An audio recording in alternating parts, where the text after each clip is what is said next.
Welcome back to Truth Seekers. So that's the law of attraction. You can do whatever you want. Neil Donald Walsh, that was speaking there, as Tom McMahon said, the author of Conversations with God. I've got a quote here, Jay, but if you'd like to say something before I share this quote of Neil Donald Walsh's.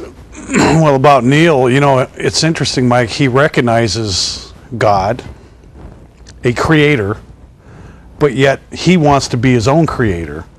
And he says this creator did not give us a blackboard, but yet I got a blackboard sitting right here. Good thing we do, too. But he gave us a law of attraction, right? So who is this creator that gave us a law of attraction? Well, again, when did he give it? There's the ruler of this world, the prince of this world. And it goes all the way back to the garden with Eve when he gave her that law of attraction. That's right. Eve, you know, how does this look? You know, and it was all dealt with her feelings and attraction. What's going on today in The Secret? It's the same thing. The devil's been using the same scam. You shall be as gods. And that is the whole of the law, as Aleister Crowley used. And how different is Aleister Crowley's "Do What Thou Wilt" from the law of attraction? There's no difference, because it deals with the lust of the flesh. Pretty much, yeah. And that's the kingdom of this world. But we all know, well, we don't all know, but the Bible tells us, Jesus says, my kingdom is not of this world. So there is no law of attraction with Jesus. He has fulfilled everything, and he is the creator, and he calls us to worship the creator, not to be a creator. And Jay, we usually share with people how we know the strongest evidence that he is the creator, or a couple of them. Well, you know, the law of attraction can't predict the future. But boy, they sure want to convince us we can think our way into bringing in that future. But our evidence is that the prophets that God set down here on the earth, and he brought his blackboard, delivered it right down to us here on earth through his prophets. And they said, oh, by the way, this is going to happen, these events, these places, these times. And how could you not you don't need any more greater evidence than that. When someone says what's going to happen in the future and it comes true, that is going to get my attention. And it had to be 100% fulfilled prophecy, or they were supposed to be stoned to death. So if they were wrong once, they were supposed to be stoned to death. So and that's what separated him from the devil's prophets, because they could predict some things. But God said, if you are of me, then do it 100% accurately. Right. And in other words, there are going to be false prophets out there. Well, there are going to be a lot of people who are false because they want your money. TBN gives me that impression with a lot of the people who run that station. And again, evidentially wise, Mike, there's been many proclamations on TBN about certain events at certain times that never did come true. Right. Benny Hinn, he pockets over 100 million a year. 100 million, and his prophecies, false prophecies all over the place. He would have been stoned to death a long time ago. And interesting enough, you mentioned Benny Hinn. I see a law of attraction there, because if you've ever seen his mansions and his Mercedes and his Rolexes, you know, that's very attractive. Right. And the devil wants us to have these kingdoms. According to him. But it's going to cost you your soul.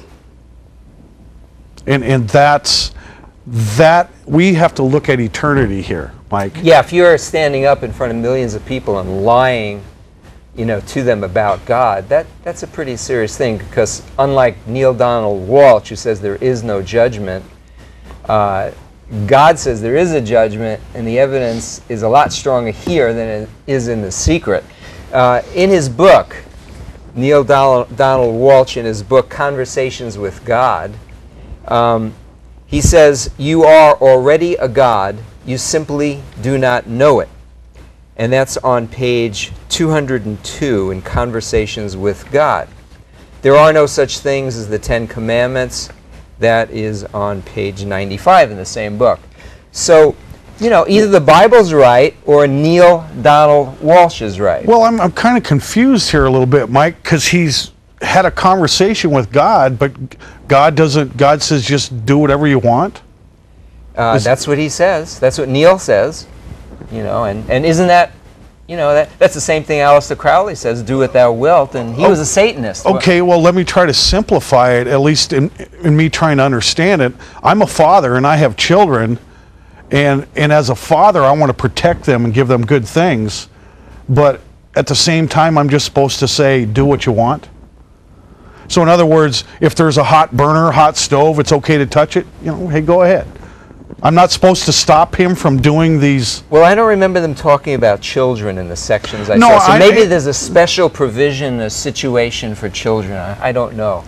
Haven't seen all of The Secret. I've seen enough to know that I'm not God, and that's the same lie that started in the Garden of Eden, and the same lie that Jesus said would come in the end days when people came to us and said, we are Christ.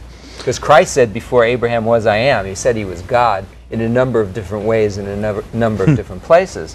So they're saying they're equal to him. And yet, he's a liar because, he talks about the judgment, and Neil Donald Walsch says there is no judgment. So who's right? Is Jesus right, or is Neil Donald Walsch right? They're real tricky, too. That guy Beckwith, by the way, he's got this title, Reverend Dr. Michael Beckwith, whatever. Anybody with a Reverend Doctor in front of his name, I don't know about you, but maybe he needs an Esquire, Emperor, throw that in too. Reverend Doctor, Emperor, Esquire, I don't trust those people. I don't know about you. When they start to put all these little titles. Reverend, let's revere the Dr. Michael Beckwith who's giving you lies contrary to what the Bible says. Well, anyhow, this message is hitting our planet and the world in so many different ways. We've talked about it hitting through, of course, Oprah Winfrey on her satellite radio program teaching, having Marianne Williamson, who channels spirits, teach this different Jesus spirit for a full year, teaching a different gospel, denying everything pretty much that's important in the gospel that Jesus gave in the Bible, changing it all around to fit this kind of stuff, that you're God and you can do whatever you want, the cross is irrelevant, all of that stuff. So there's no need for judgment or whatever.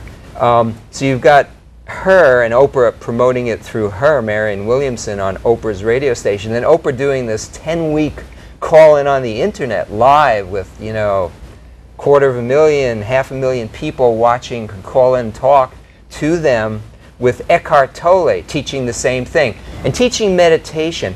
Now, meditation is the way, it's kind of like Ouija boards. You play with Ouija boards, you're going to attract familiar spirits.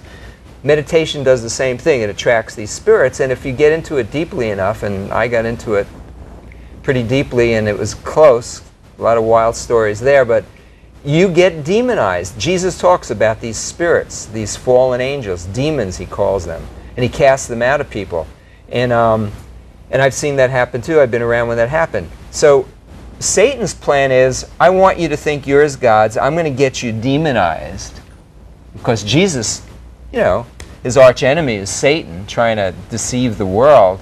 Jesus called him a liar, the father of lies. Father of lies, yes. And Jesus cast those demons that worked for Satan out of people. And Satan wants everyone to be a slave of his. And he's doing a great job. Last week in the Oregonian, there was an article on meditation, and I've got it with me. A professor named Posner at the University of Oregon has been doing testing on the brain and seeing that, yes, meditation has some beneficial aspects to it. Interestingly, heroin has some beneficial aspects to it too at first. It makes you feel good for a little while, but then there's some negative consequences that come along with it. And if I can find that thing by that was in the article in the Oregonian, which I have here somewhere, I'd like to share a couple of thoughts about that with you, if I find it.